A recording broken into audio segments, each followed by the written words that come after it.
How about volunteer? Did you do volunteer activities during undergraduate?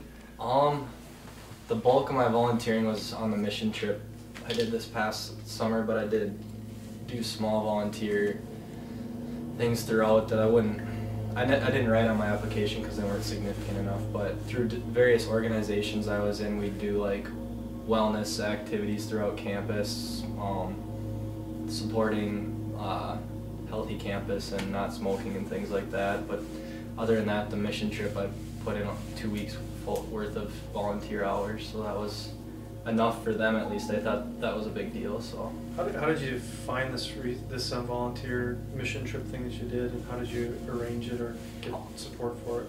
StudentDoctor.net is really good for that kind of stuff. You can search anything on there. You can just type in, or you can Google search it and then just type in student doctor afterward, and people have 10 years of questions they have answered and asked on there. A lot of it is kind of junk, but I just typed in good mission trips to go on for pre-dental students, and they had doctors or dentists on there that had done it before they went to dental school, and they went through dental school and are now dentists, and they said it was amazing. So cool.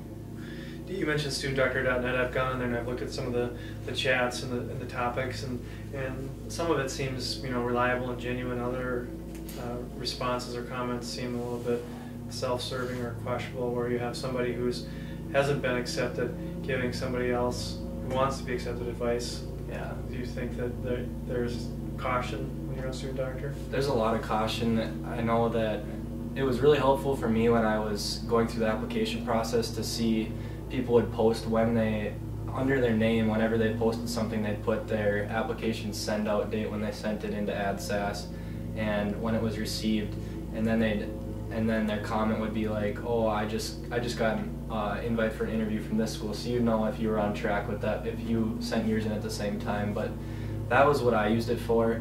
But then it gets a little discouraging when people start getting acceptances, because schools don't work in like a straight fashion like that. They kind of go all over the place with applications. But I did notice a lot of people would go on there and be bragging about stuff or giving advice to other people, and then you'd realize later on they were the people that were like, why haven't I got into this school yet? So I don't know. And another one is predents.com. That one's another website that one I think is reliable, because it just shows who got into what school, what their DAT GPA was, and like which schools accepted them, rejected them, which schools they accepted, and which ones they're going to. So is that where you post on there yourself, or is it? You can post yourself on there, yeah. Okay. So that, I guess you could question if people are making it up.